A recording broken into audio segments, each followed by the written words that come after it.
कपड़े धोने वाली बहू। शादी के पहले से ही विभा को कपड़े धोने का बड़ा शौक था। कभी नल के नीचे तो कभी तालाब के पास। अरे मेरी नीली वाली लुंगी नहीं दिख रही है।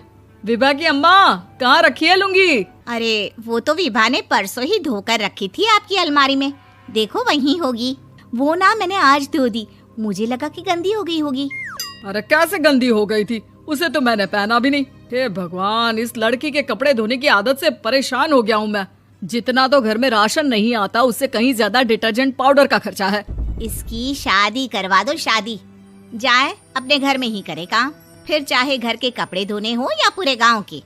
हाँ ठीक बोल रही हूँ, देखता हूँ मैं कोई लड़का। वो दिन भी आ जाता है जब विभा को देखने लड़के वाले आ जाते हैं। लड़की मुझे अच्छी लगी। होने वाली सास कहती है, बेटी अगर कुछ पूछना है तो पूछ लो। वैसे तो हमारी लड़की बहुत ही शर्मीली है, जो बोल दो वो मान लेती है, इसे क्या पूछना होगा। अरे कैसी बात कर रही हो माँ, मुझे इन लोगों के घर रहना है, सवाल तो कई है। हाँ हाँ बेटा, पूछ लो ना, क्या पूछना है। आप लोगों के घर कपड़े कौन धोता है? सास का मुंह बन जाता है। देखो, अगर तुम ये कहना चाहती हो कि तुम्हें कपड़े धोने नहीं आते तो सुन लो, कपड़े मैं ही धोती हूँ, लेकिन तुम्हारे आ जाने के बाद मैं रुमाल तक नहीं धोऊंगी। अरे चुप रहना भाग्यवान, बहू बेचारी घर आई नहीं, उसे डराना शुरू कर दिया। वो क्या है ना बिटिया, अभी तक तो ये कल्लू की माँ ही धोती थी, लेकिन अब तुम्हारे पापा तो दहेज में वॉशिंग मशीन देंगे ही। तभी विभा की माँ बोल पड़ती है, सवाल भी पूछा तो क्या। वैसे भाई साहब, मशीन की तो फिर भी कपड़े धोने की कैपेसिटी होती है। मतलब जो बिटिया दे रहे हैं ना विभा, इसे कपड़े धोने का बहुत शौक है। ये आप लोगों के क्या, आस पड़ोस गांव मोहल्ले सबके कपड़े धो दे और उफ तक ना करे। बाहर देखा नहीं आपने कितने कपड़े सूख रहे हैं? सब हमारी बिटिया ने ही तो धोए हैं। बस भी करो ना माँ, शर्म आ रही इतनी तारीफ सुनकर। और तो और एक दाग निकाल कर दिखाओ तो मान जाओ। हाँ अच्छा, माफ करना बेटा, मैंने गलत समझा।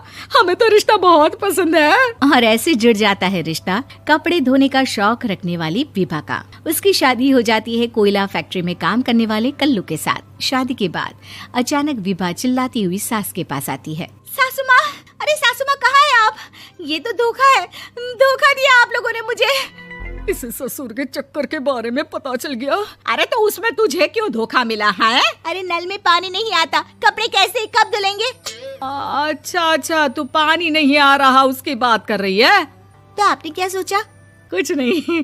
अच्छा, तेरी माँ ने कहा था कि कपड़े धोने का शौक है तुझे, याद आया मुझे। शौक बोलकर कपड़े धोने वाले मेरे जुनून को कम ना आके सासू माँ, कपड़ा धोना मेरा गुरूर है। तभी पति भी वहाँ आ जाता है। अभी मैंने इसे सनी देओल की फिल्म दिखाई है, उसी के डायलॉग मार रही है माँ। अच्छा सुन, साफ साफ बता रही हूँ, पानी सुबह 4 से 6 और शाम को 10 से 12 आता है, समझी? विभा टाइमिंग सुनकर हैरान हो जाती है। ये क्या भूतों का मोहल्ला है? सुबह 4 बजे उठकर कौन कपड़े धोता है? 4 बजे टंकी में पानी जाता है, फिर सारा दिन धोना ना, किसने मना किया? अरे कैसी बात कर रही हैं? 200 लीटर की टंकी में कितने कपड़े धो लूंगी मैं? सुबह ही उठ जाऊंगी मैं। अब क्या था, विभा सुबह 4 से लेकर रात के 12 बजे तक कपड़े ही धोती रहती। एक रोज सास पड़ोस से निकलकर कहीं जा रही होती है कि साथ वाली कहती है, हाँ कल्लू की माँ, जरा ये बताओ कि 2 साड़ी है, 2 ब्लाउज और एक पेटीकोट और एक नाड़े वाला लंबा कच्छा। हाँ तो? अरे तो क्या, कितना लोगी धुलाई ये बताओ। धोबन दिख रहे हैं हम क्या? हमारे पति सरकारी नौकरी से अभी रिटायर हुए हैं और बेटा सुपरवाइजर है कोयला फैक्ट्री में। धोबन समझ रखा है हमें? हाय रे कल्लू की अम्मा, माफ कर दो, वो तो मोहल्ले में यही सब बता रहे थे कि तुमने बहू को कपड़ा धुलवाने के काम में लगा दिया है। सास को पड़ोसन की बात सुनकर गुस्सा आ जाता है। वो घर पहुंचती है जहां घर के बाहर ही इतने सारे कपड़े सूख रहे होते हैं जितने कि किसी धोबन के घर पर। अरे ओ कल्लू की दुल्हन, बाहर निकल। माँ जी यहीं आ जाओ, बाथरूम में चादर धो रहे हैं हम। अरे अभी हम धोते हैं, तुमको बाहर निकलो। ये आस पड़ोस वाले बोल रहे हैं कि हम बहू से कपड़े धुलवा कर उसे कपड़ा धोने वाली बना दिए हैं। अरे छोड़ो ना माँ जी, किन लोगों की बातों में आती हो? आस पास के लोगों का तो काम ही होता है कि वो किसी तरह सास बहू को लड़ा दे। बहू सारे घर के कपड़े धोती है, ये क्या कम है? बोलिए। सास को भी लग जाता है कि वो बहू का ये सनकीपन नहीं छुड़वा सकती, इससे अच्छा है कि खुद ही चुप हो जाए। एक रोज सास और बहू मंदिर जाते हैं, जहाँ सास की साड़ी वहाँ खड़ी भीख मांगने वाली से मिलती है। माँ जी क्या बात है, आपकी साड़ी उस भिखारन से कितनी मिल रही है ना? हाँ हाँ देखो तो, दोनों की साड़ी मिल रही है। क्या बात है कल्लू की अम्मा, तुम खुद को तो अफसर की बीवी बताती हो और ऐसी सिंपल सी प्लेन साड़ी पहनकर घूमती हो। सिंपल और प्लेन नहीं है ये साड़ी। तो क्या सोने के धागे से फूल बने हैं? कुछ भी सासू माँ, कुछ भी। हाँ बने थे इस साड़ी में सोने के धागे से फूल। मेरे पति लेकर आए थे मद्रास से स्पेशली मेरे लिए 10,000 की। ताहे भाई साहब इस भिखारन के लिए भी सेम टू सेम साड़ी लेकर आए होंगे 10,000 की।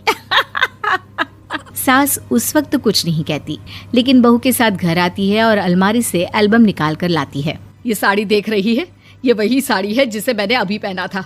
इस साड़ी में ये जो चमकदार फूल दिख रहे हैं ना, ये सोने के धागों से काढ़े गए हैं। लेकिन तू लोकल वॉशिंग मशीन ब्रश से घिस घिस कर सारे फूलों को निकाल कर साड़ी प्लेन कर दी। मुझे माफ कर दीजिए सासू माँ। और तो और, जब मैंने तुझे तेरी गलती के लिए कुछ नहीं कहा, लेकिन तूने तो सबके सामने मेरा मजाक ही बना दिया। क्यों? बहू को समझ में आ जाता है कि अब से उसका कपड़े धोना बंद।